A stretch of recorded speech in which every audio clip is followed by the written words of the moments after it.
कफन के ऊपर जीएसटी लगा दी है। और दूसरी बात, ना मैं खुद पढ़ा था ना मैं दूसरों को पढ़ने दूंगा, ये शायद प्रधानमंत्री नरेंद्र मोदी जी चाहते हैं। प्रधानमंत्री देश के नौजवान जब कावड़ लेने के लिए घर से निकलते हैं तो उन पे पुष्प वर्षा की जाती है, और जब यही नौजवान यूपी की सरकार से रोजगार मांगने के लिए सड़क पे उतरते हैं तो इन पे लठ की वर्षा की जाती है।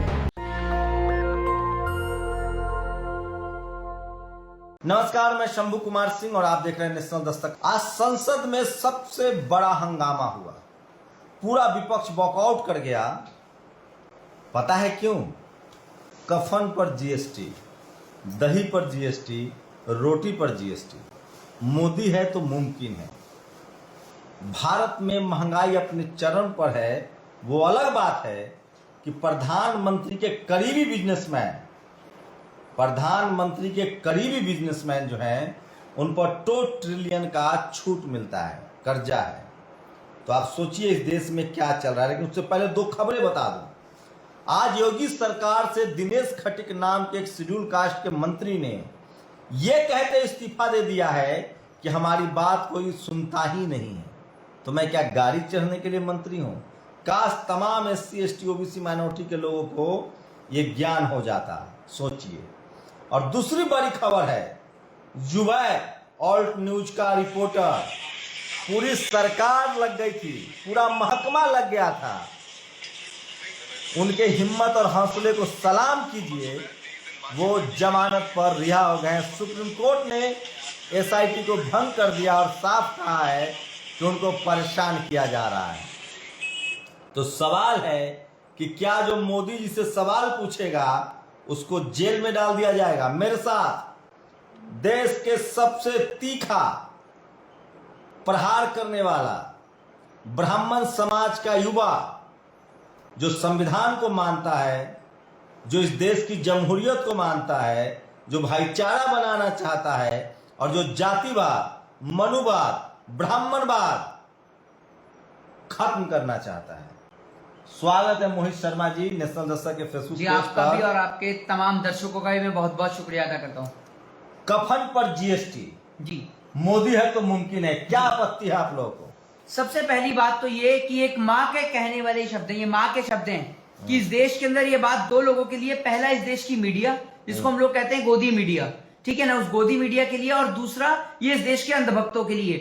शंभू भाई सुनिएगा कि आप लोगों का पेट तो तलवे चाटने से भर जाता है, वो माँ अपने बच्चे का पेट कैसे भरे? क्योंकि आपने तो रोटी के ऊपर ही जीएसटी लगा दी है। आपने इस देश के अंदर कफन के ऊपर जीएसटी लगा दी है। और दूसरी बात, ना मैं खुद पढ़ा था ना मैं दूसरों को पढ़ने दूंगा, ये शायद प्रधानमंत्री नरेंद्र मोदी जी चाहते हैं। प्रधानमंत्री मोदी जी आज तक अपनी डिग्री जनता के सामने नहीं लेके आए और उसी के बदला ले रहे हैं शायद वो, इसलिए देश के नौजवानों को भी पढ़ने नहीं दे रहे हैं। अब शॉर्पनर के ऊपर भी और कॉपी के ऊपर भी और पेपर के ऊपर भी, इन पे भी जीएसटी लग गई है। अब एक बात आप मुझे बताइए, ये काम तो आप ये समझिए मुगलों ने नहीं किया, औरंगजेब ने नहीं किया, जजिया कर से भी बदतर कर है कि आपने रोटी के ऊपर टैक्स लगा दिया। आप तो अंग्रेजों से भी बड़े हिटलर और तानाशाह निकले। इस देश के अंदर, इस देश के नौजवान को आप पढ़ाने से तो रहे, आप आटे के ऊपर जीएसटी लगा के, रोटी के ऊपर जीएसटी लगा के, गरीब की थाली से आप रोटी छीनने का काम कर रहे हैं। और आपने इस देश के अंदर घी पर रोटी पर घी लगाकर तो आपने बहुत खाया होगा।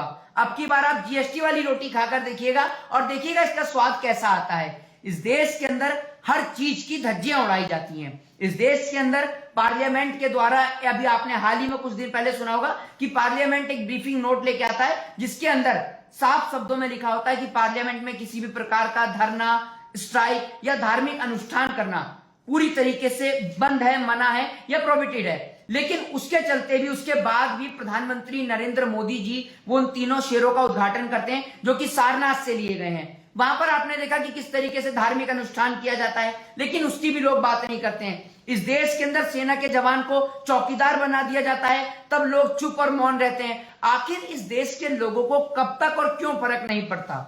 क्या लोग इस देश के अंदर इंतजार कर रहे हैं कि इस देश को श्रीलंका बना दिया जाए या इस देश को पूरी तरीके से गुलाम बना दिया जाए? लोग क्यों नहीं बोलते हैं? आखिर क्यों और किस कारण से लोग गूंगे और बहरे हो गए हैं? सत्ता के डर के कारण। प्रधानमंत्री मोदी जी को मैं एक बात खुले तौर पर बताना चाहता हूं और आपके चैनल के माध्यम से, आपके दर्शकों के माध्यम से, कि मैं इस देश के अंदर इस देश के कानून पर, इस देश की न्यायपालिका पे भरोसा करता हूं और मेरे देश का संविधान आपसे सवाल करने का हक मुझे देता है और मैं आपसे सवाल करता रहूंगा। और इसके लिए अगर आप हमें जेल भी भेजेंगे ना तो हमें जेल जाना मंजूर है, लेकिन आपकी किसी भी गुलामी को हम मंजूर नहीं करेंगे। गुलामी को मंजूर नहीं करेंगे। क्या इस देश के पत्रकार जातिवादी हैं, मनुवादी हैं, या गुलाम है, या डर है? सुप्रीम कोर्ट ने आज तल्ख टिप्पणी की है जुबैर को जमानत देते हुए कि एक पत्रकार को आप डरा नहीं सकते हैं, लिखने से रोक नहीं सकते हैं। और उन्होंने आगे कहा है कि गिरफ्तारी करने की आपको शक्ति है तो उसका संयम से इस्तेमाल करें। क्या कहेंगे? वो तमाम पत्रकार जेल में डाले जाएंगे जो सरकार से सवाल पूछेंगे, या सिर्फ मुसलमान? एक सवाल का जवाब तो इस देश की गोदी मीडिया के पत्रकारों को पूछना चाहिए कि उन्हीं के पत्रकार बंधु जिन्हों को देश का चौथा स्तंभ कहा जाता है, उन्हीं के पत्रकार बंधुओं को कभी मध्य प्रदेश के अंदर निर्वस्त्र किया जाता है तो कभी उत्तर प्रदेश के अंदर गाजियाबाद के अंदर पत्रकार के पूरे परिवार को कुल्हाड़ी से काट के मार दिया जाता है, कभी इस देश के अंदर गौरी लंकेश जैसे पत्रकार की हत्या की जाती है, तो कभी इस देश के अंदर बहुत सारे पत्रकारों को उठाकर जेल के अंदर बंद कर दिया जाता है। सच्चाई दिखाने के जुल्म में पत्रकारों को उठाकर जेल में बंद कर दिया जाता है, लेकिन वही पत्रकार अगर सरकार के तलवे चाटे और सरकार की गुलामी करे तो सरकार को बेहद अच्छा लगता है। मोहित शर्मा जी, एक बात बताइए जी कि इस सरकार से दलित नाराज है, जी, पिछड़े नाराज है, मुसलमान नाराज है, आदिवासी नाराज है जी, तो ये सरकार जीतती कैसे? इसका मतलब खाली सवर्ण समाज के लोग वोट देते हैं? मैं आपको और एक बताइए, आप ब्राह्मण समाज से हैं, ब्राह्मण समाज कहता है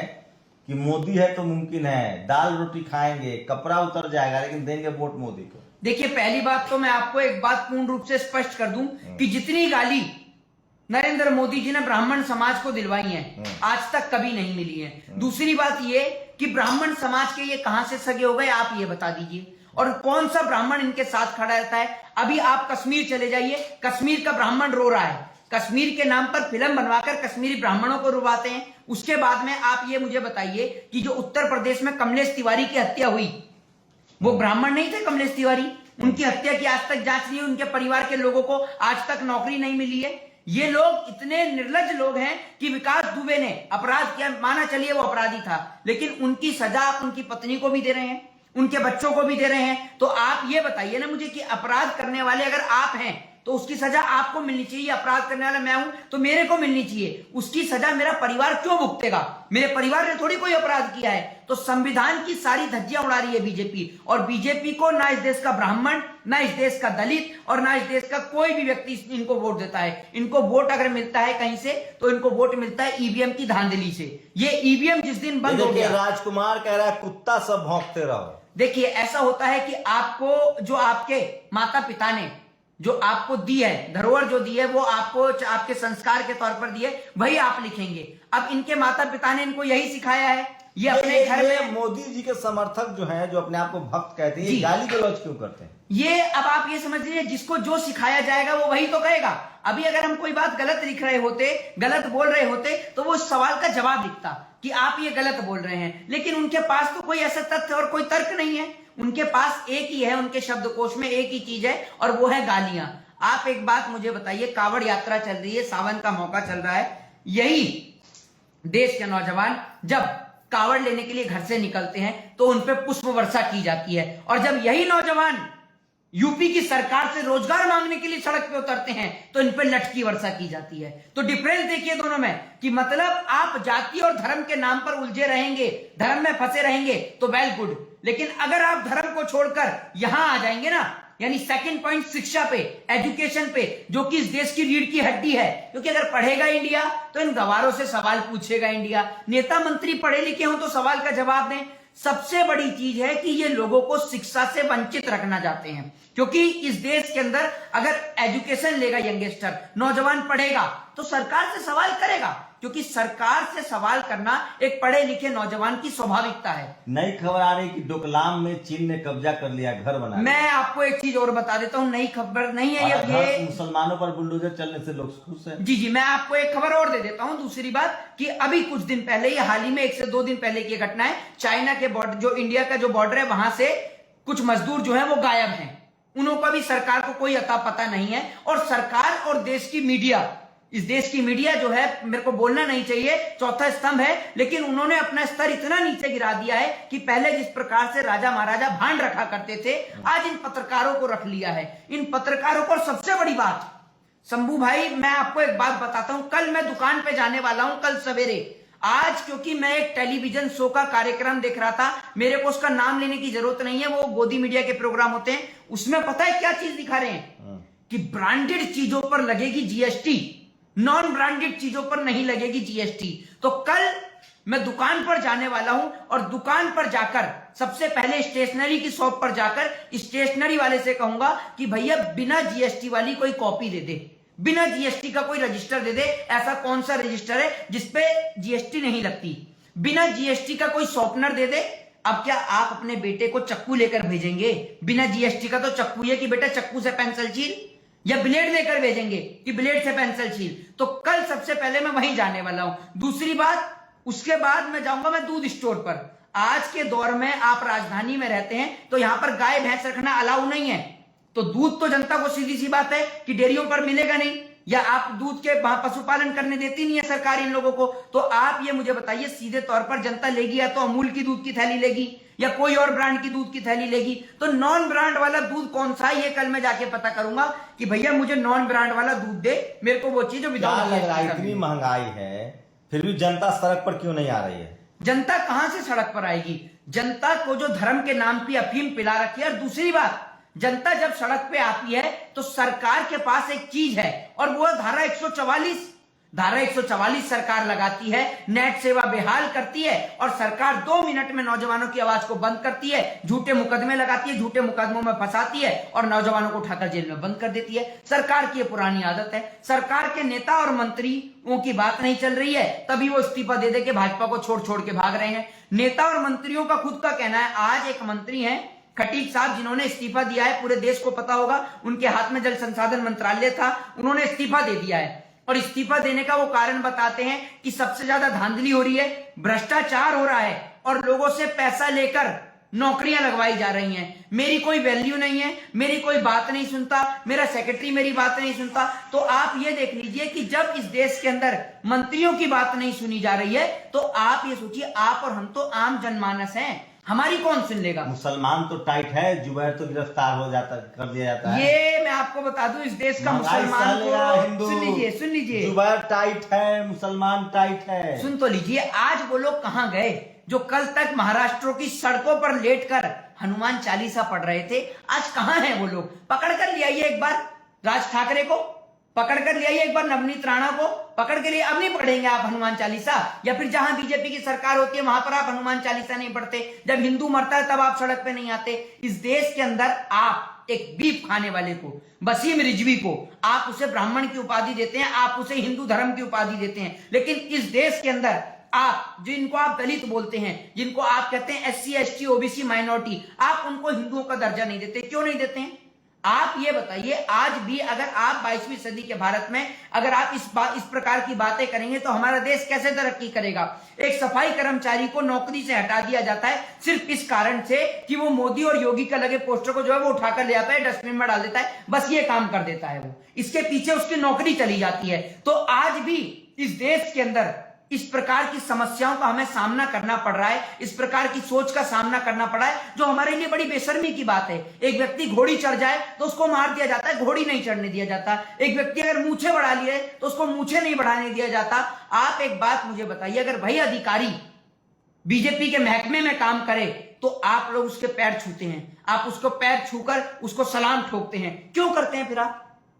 या तो आपका फिर ईमान मर जाता है। मतलब अगर भाई कोई उपाधि पे बैठ जाए तो आप भूल जाते हैं जात पात धर्म सब। मतलब इनका जनता सड़क पर आती है, गोदी मीडिया नहीं दिखाती है। बिल्कुल सही बात है, जनता सड़क पे आती है, गोदी मीडिया दिखाती नहीं है, और उसी का फायदा इस देश के अंदर पुलिस जो है वो गुलाम बना दी है। क्या लग रहा है महंगाई में आज संसद का वॉकआउट हुआ, महंगाई भी मुद्दा नहीं बन पाएगा? आप एक बात मुझे बताइए, संसद की मैं पूरी सम्मान करता हूं, संसद का सम्मान करता हूं, संसद का सम्मान करते हुए इस प्रकार की मैं बातों को कह रहा हूं। एक बात का मुझे जवाब दे दीजिए। हाँ। जी, अगर प्रधानमंत्री जी, देश के अंदर इतनी ही महंगाई थी, तो इतना बड़ा ये जो आप प्रोजेक्ट बना रहे हैं नई पार्लियामेंट का, इसको बनाने की क्या जरूरत थी? अच्छा, क्या हुआ? प्रधानमंत्री जी 8,000 करोड़ का जहाज नहीं चढ़ सकते हैं? मैं आपको बताता हूँ, प्रधानमंत्री जी अपने सारे शौक पूरे करते हैं, सारे शौक पूरे करते हैं। एक बात का मुझे जवाब दे दीजिए, मैंने आपसे कर्जा लिया, मैं आपसे कर्जा लेकर आप चला जाता हूं, ठीक है ना? अब आपका अगर कर्जा मैं नहीं दूंगा तो आप मेरे घर जाकर मेरे पिताजी से ले सकते हैं, मेरी माताजी से ले सकते हैं, या मेरे परिवार के किसी अन्य सदस्य से ले सकते हैं। प्रधानमंत्री जी के तो आगे नाथ ना पीछे पगात, देश का जहाज पूरा डूबा जाएंगे तो किसको पकड़ेंगे? क्या गरीब लोग की जिंदगी मुश्किल हो गई है महंगाई से, वो बोलेंगे क्योंकि 200 रुपए लीटर तेल है? देखिए, प्रधानमंत्री जी अपने वादों पर अटल और अडिग हैं। आप अगर प्रधानमंत्री को गाली देते हैं तो सबसे पहले आप गलत हैं। उसका सबसे बड़ी गलती यह है कि प्रधानमंत्री जी ने एक बात बोली थी जो आपको याद नहीं है, और वो ये थी कि मैं इस देश के अंदर एक भी गरीब नहीं बचने दूंगा। उन्होंने ये नहीं कहा था कि मैं गरीबी खत्म करूंगा, उन्होंने कहा था मैं गरीब नहीं बचने दूंगा। तो गरीब तो मर ही रहा है। इस देश के अंदर जो शिक्षा भी है वो चुनिंदा लोगों के लिए कर दी गई है। शिक्षा इतनी महंगी कर दी गई है, एजुकेशन पर टैक्स लगाने का मतलब और कॉपी किताब पे टैक्स लगाने का मतलब क्या है कि बड़े उद्योगपति का बच्चा ही अब शिक्षा ले सकेगा।